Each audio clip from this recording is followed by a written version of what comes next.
கடவுள் அருள் டிவி நேயர்களுக்கு உங்கள் சிவயோகி சிவசக்திமான் சுவாமிகள். இந்த பதிவில் வரக்கூடிய 2024 புத்தாண்டு ஆங்கில புத்தாண்டு பலன்களை தான் 12 ராசிகளுக்கும் இப்போ நம்ம பார்க்க போகிறோம். வரக்கூடிய 2024 ஆங்கில புத்தாண்டு 1/1/2024 வருது.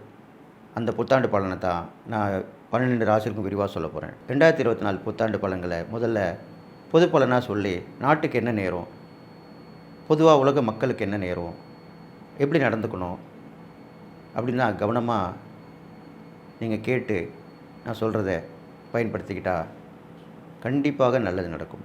ஜனவரி முதல் டிசம்பர் வரை, முதல் மாதம் ஜனவரி.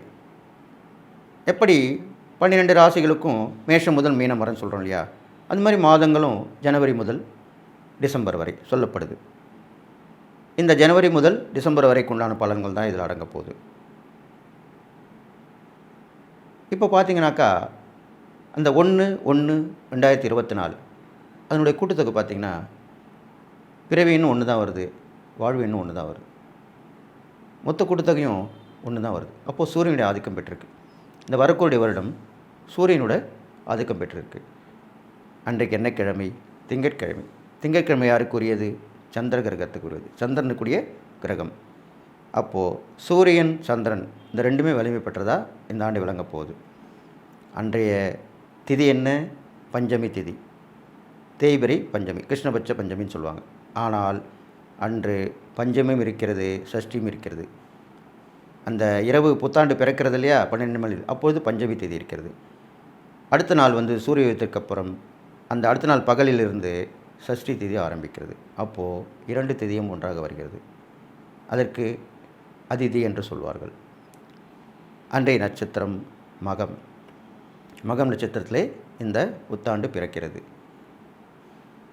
இப்படி பார்க்கும் பொழுது அந்த சூரியனுடைய அம்சமாக சிவனையும் சந்திரனுடைய அம்சமாக சக்தியும் நம்ம கண்டிப்பாக வழிபடணும். அந்த சிவசக்தி தத்துவமான வடிவமான அந்த அர்த்தநாரீஸ்வரர் வணங்கி வந்தால் உங்களுக்கு எல்லா நலமும் நன்மையும் கிடைக்கும் என்று கூறிக்கொண்டு அடுத்ததாக மகம் நட்சத்திரம். மகம் நட்சத்திரம் கேதுவுடைய நட்சத்திரம். கேதுவுடைய நட்சத்திரம். அந்த மகத்துக்கு அதிதேவதை சுக்கிரன் சொல்லப்படுது. அப்போது அடுத்த வருடம் இந்த 2024 ஆசை இல்லாமல் பேராசை எல்லோரும் மக்கள் மனதிலும் வரப்போகிறது.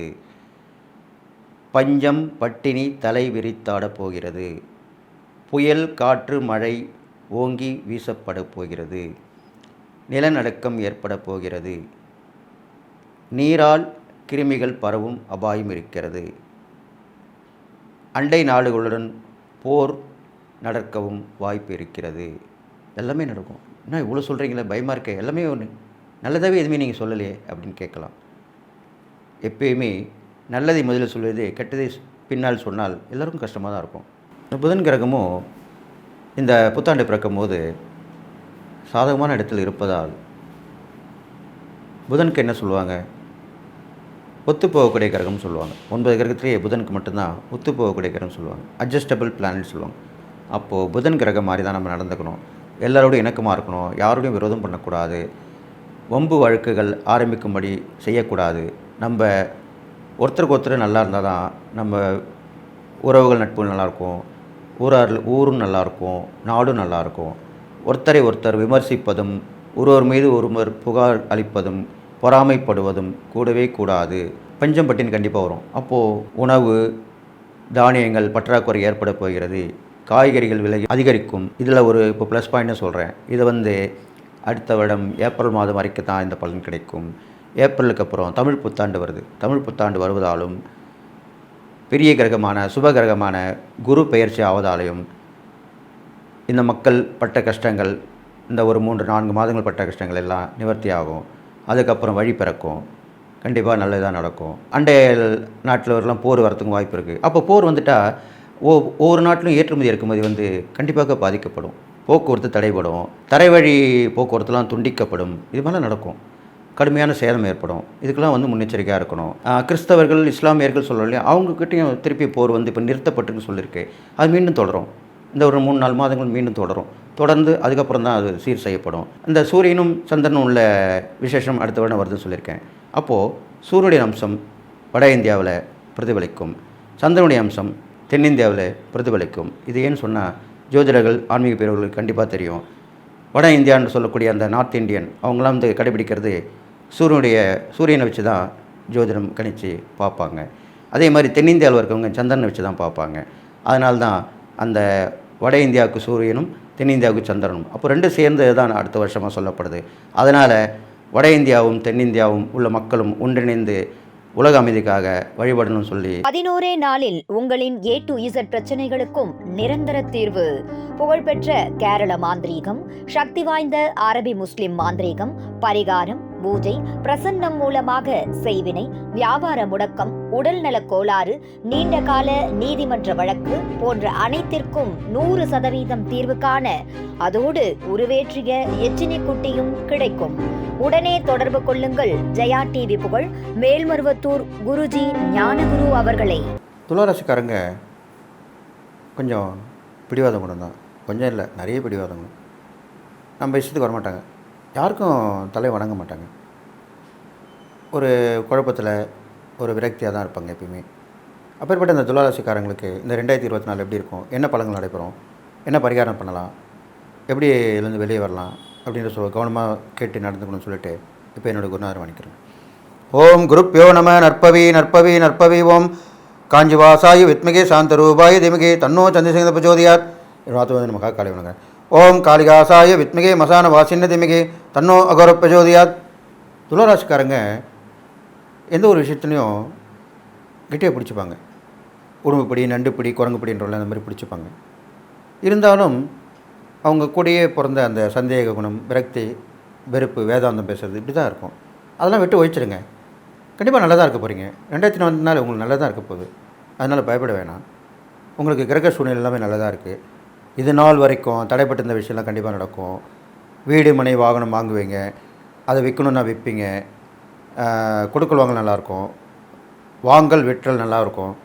நீங்கள் ரியல் எஸ்டேட் பண்ணுறது தான் கண்டிப்பாக உங்கள் பிஸ்னஸ் ஜோராக இருக்கும். புது புது யுக்திகளை கையாண்டு அதில் நீங்கள் லாபம் பார்ப்பீங்க. இதெல்லாம் இருக்கும். நீதி, நேர்மை, சத்தியம் இதெல்லாம் கட்டுப்பட்டு வரணும். அப்போ கண்டிப்பாக நல்லது நடக்கும் உங்களுக்கு. பெரும்பாலும் துளாராசியில் பிறந்தவங்க வழக்கறிஞர்கள், நீதிபதிகள் அப்படிலாம் இருப்பாங்க. அந்த தராசு சின்னம் தான் சொல்லப்படுது அந்த துளாராசியில் பிறந்தவங்க. அதனால் துளாராசியில் தான் சனி உச்சம் பெறுறார். அந்த சனி பகவானுடைய துறை தான் நீதித்துறை. நீதி, நேர்மை, சத்தியம், கட்டுப்பட்டு இருக்கிறது எல்லாமே அதுதான். உண்மை பேசுகிறது இதெல்லாமே சனியோடைய அந்த தாத்பரியம் தான். அப்போ சனி உச்சமாக பெற்ற ராசியில் நீங்கள் இப்போ வந்திருக்கீங்க. கண்டிப்பாக உங்களுக்கு நல்ல நடக்கும். வழக்கறிஞர்கள், நீதிபதிகள் எல்லாமே நல்லா வெற்றி பெறுவாங்க. அவங்களுக்கு பதவி உயர்வு, ஊதிய உயர்வு எல்லாமே கிடைக்கும். உத்தியோக உயர்வு எல்லாமே கிடைக்கும். அவங்க பேச்சாற்றில் சிறந்து விளங்குவாங்க, பிரபலமாவாங்க. பெரும்பாலும் பார்த்திங்கன்னா இப்போது நீதித்துறை தான் இப்போது கொஞ்ச நாளாகவே நல்ல செயல்பாட்டோடு வந்துட்டுருக்கு. அவங்க சொல்கிறது தான் எல்லோரும் கேட்குறாங்க. எவ்வளோ பெரிய இருந்தாலும், எவ்வளோ பெரிய பதவியில் இருந்தாலும், அது நாட்டுடைய பெரிய பதவியில் இருந்தாலும், மாநிலத்தோட பெரிய பதவியில் இருந்தாலும் நீதிபதிகள் சொல்கிறது தான் கண்டிப்பாக கேட்குறாங்க. ஏன்னா யார்கிட்ட ஒருத்தர் பயம் இருக்கணும்னு சொல்லுவாங்க இல்லையா. இப்போது உதாரணத்துக்கு பார்த்திங்கன்னா வீட்டில் நம்ம இருக்கோம், குழந்தைங்க இருக்கும். அந்த காலத்தில் ஒரு 5-6 பிள்ளைங்க, 8 பிள்ளைங்க அப்படி இருந்தாங்க. இருந்தாலும் இப்போலாம் 1-2 தான், 1-2 தான் இருக்குது. பெரும்பாலும் 1 தான் இருக்கும், இல்லைன்னா 1-2 இருக்கும். அப்படி இருக்கும்போது அப்போது நல்லா கேட்டுங்க, அந்த பயம் இருக்கணும். குழந்தைங்களுக்கு வந்து யார் அப்பா மேலே பயம் இருக்கணும், இல்லை அம்மா மேலே பயம் இருக்கணும். யார்கிட்டது ஒருத்தர்கிட்ட பயம் இருக்கணும். ஒருத்தர் அப்போ இதுதான் சைக்காலஜிக்கல். டாக்டர் போனால் கூட இதான் சொல்லுவாங்க, சைக்காஸ்ட்ரிட் போனால் கூட இதான் சொல்லுவாங்க.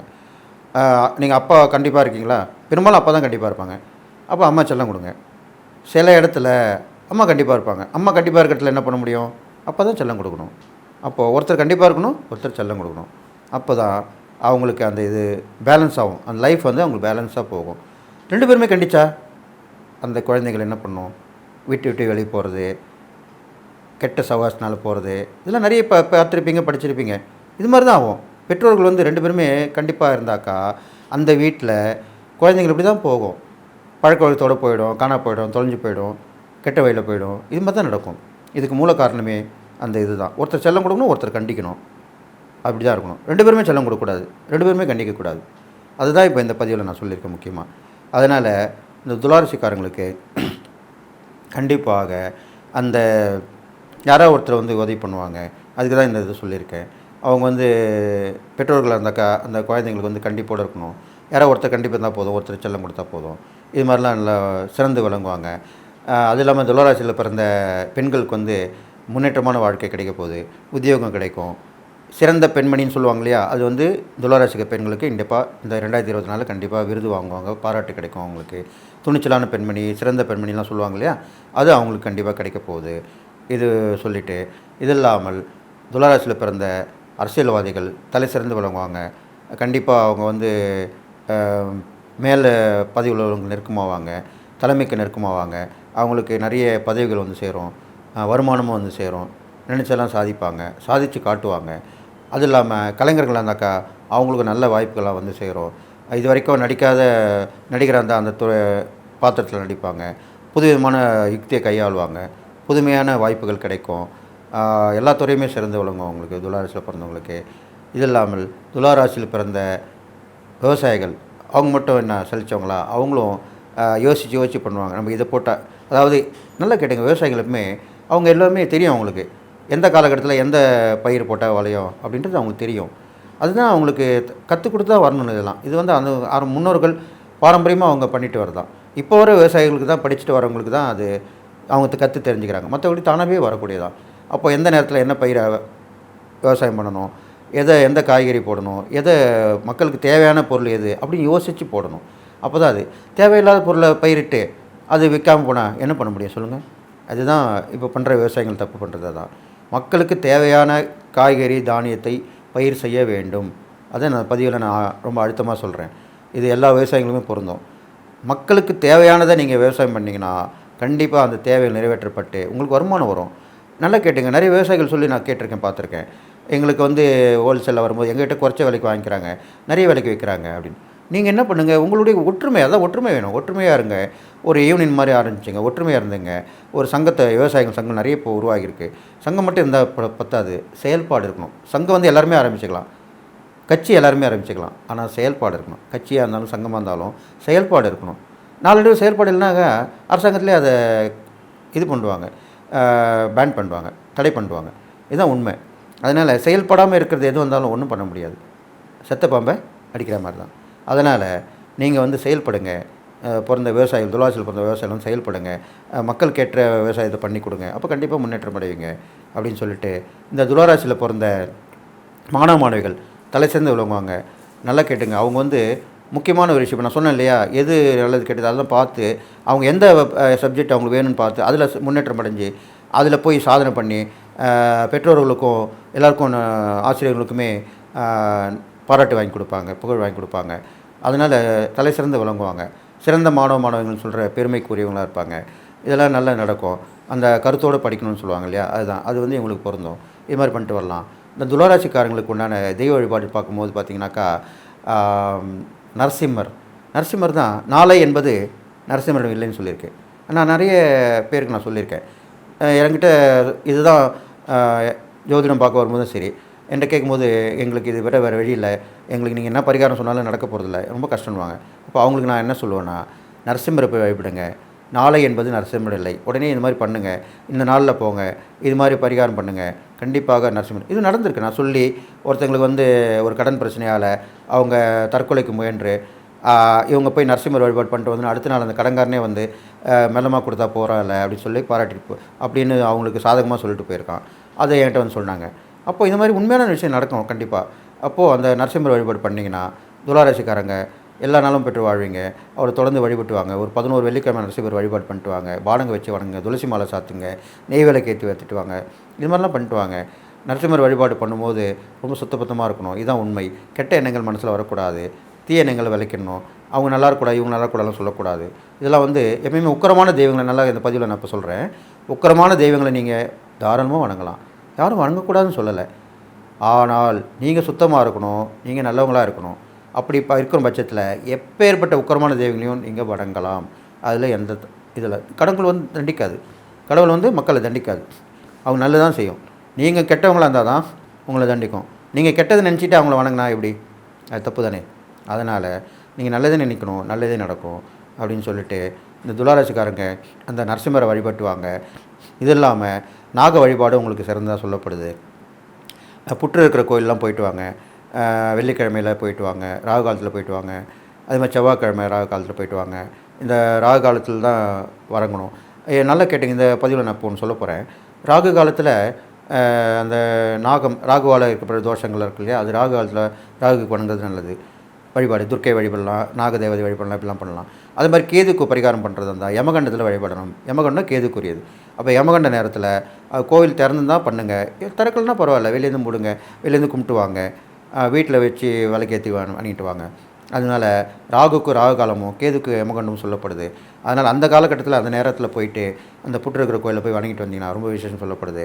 இது மாதிரிலாம் பண்ணிட்டு வந்தீங்கன்னாக்கா உங்களுக்கு நன்மை தான் கிடைக்கும், தீமை ஒழிஞ்சிரும், உங்களுக்கு எல்லா நலமும் பெற்று வாழ்வீங்க அப்படின்னு சொல்லிட்டு இந்த துளாராசிக்காரங்க கண்டிப்பாக நல்லதான். விட்டதை பிடிக்க போகிறீங்க, உங்களுக்கு எல்லாமே தேடி வந்து கிடைக்கும். சொத்து வாங்குவீங்க, சொத்தை விற்பீங்க, சொத்தை வாங்குவீங்க. பழையது போகும், புதியது வரும்.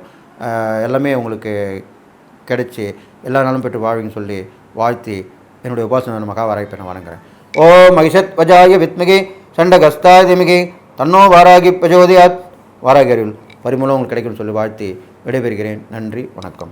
கடவுள் அருள் டிவியை பார்த்தமைக்க நன்றிகள். மேலும் இது போன்ற தகவல்களை தெரிந்து கொள்ள கடவுள் அருள் டிவியை சப்ஸ்கிரைப் செய்யுங்கள். மறக்காமல் பெல் ஐக்கானை கிளிக் செய்யுங்கள். 11 நாளில் உங்களின் A to Z பிரச்சனைகளுக்கும் நிரந்தர தீர்வு. புகழ்பெற்ற கேரள மாந்திரீகம், சக்தி வாய்ந்த அரபி முஸ்லிம் மாந்திரீகம், பரிகாரம், பூஜை, பிரசன்னம் மூலமாக செய்வினை, வியாபார முடக்கம், உடல்நலக் கோளாறு, நீண்ட கால நீதிமன்ற வழக்கு போன்ற அனைத்திற்கும் 100% தீர்வு காண அதோடு உருவேற்றிய எச்சினி குட்டியும் கிடைக்கும். உடனே தொடர்பு கொள்ளுங்கள் ஜெயா டிவி புகழ் மேல்மருவத்தூர் குருஜி ஞானகுரு அவர்களை.